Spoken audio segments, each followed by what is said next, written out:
Hello സുഹൃത്തുക്കളെ, നമുക്കിന്നൊരു ബ്യൂട്ടിഫിക്കേഷൻ്റെ വർക്കാണ് വന്നിട്ടുള്ളത്. അപ്പോൾ അതിൽ നമ്മൾ ജാളി എന്നുള്ള കാര്യം നമ്മൾ അവരെ സജസ്റ്റ് ചെയ്തിട്ട് അങ്ങനെ ചെയ്യാൻ തുടങ്ങിയാണ്. ഫ്രണ്ടിലൊരു അടുക്കളയുടെ ഒരു പൈപ്പുണ്ട്, നമ്മുടെ പുകയില്ലാത്ത അടുപ്പിൻ്റെ. അപ്പോൾ ആ പൈപ്പ് കവർ ചെയ്യണം എന്നുള്ള രീതിക്കാണ് പണി നമ്മൾ തുടങ്ങിയത്.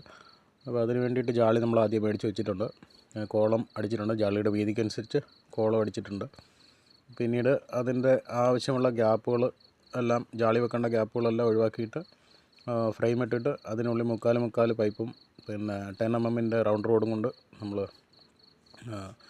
ലൈൻസ് അടിച്ചിട്ടുണ്ട്. പിന്നെ ഓപ്പണിങ്സ് വേണ്ട 2-3 സ്ഥലങ്ങളുണ്ടായിരുന്നു. അവിടെയെല്ലാം നമ്മൾ ഓപ്പൺ ചെയ്യാൻ പറ്റുന്ന രീതിയിലുള്ള ഗ്രില്ലും അടിച്ചിട്ടുണ്ട്. അപ്പോൾ ഇതിൽ നമ്മൾ സിലിക്കോൺ വെച്ചിട്ടാണ് ജാളിയെല്ലാം ഒട്ടിച്ചിരിക്കുന്നത്. ജാളി സിലിക്കോൺ വെച്ച് ഒട്ടിച്ച ശേഷം ഫ്രണ്ടിൽ മാസ്കിംഗ് ടേപ്പ് ഒട്ടിച്ചിട്ട് സൈഡിൽ ബ്ലാക്ക് സിലിക്കോൺ അടിച്ച് അതിന് ഫിനിഷ് ചെയ്തിട്ടുണ്ട്. അപ്പോൾ ഇതാണ് അതിൻ്റെ ഏകദേശം ഒരു ലുക്ക്. ഇനിയിപ്പോൾ താഴെ ചെടി വെക്കാനുള്ള ഒരു സംവിധാനം ഉണ്ടാക്കി കഴിയുമ്പോഴത്തേനും ഫൈനൽ ലുക്ക് കിട്ടുന്നത് ഇങ്ങനെയാണ്. അപ്പോൾ ഇത്തരം ജോലികൾ ആർക്കെങ്കിലും ചെയ്യേണ്ടതായിട്ടുണ്ടെന്നുണ്ടെങ്കിൽ എനിക്കൊന്ന് മെസ്സേജ് ചെയ്താൽ മതി. നമുക്ക് എവിടെ വേണമെങ്കിലും വന്ന് ചെയ്യാൻ പറ്റുന്നതാണ്. വീഡിയോ കണ്ടിട്ട് എല്ലാവരും ഒന്ന് അഭിപ്രായം പറയണം. പിന്നെ പരമാവധി നമ്മുടെ ഈ വീഡിയോ ഒന്ന് ഷെയർ ചെയ്യാൻ ശ്രദ്ധിക്കുക പ്ലീസ്. ലൈക്ക്, കമൻറ്റ് എല്ലാം ആവശ്യമാണ്. Thank you. സപ്പോർട്ട് ചെയ്യുക പ്ലീസ്.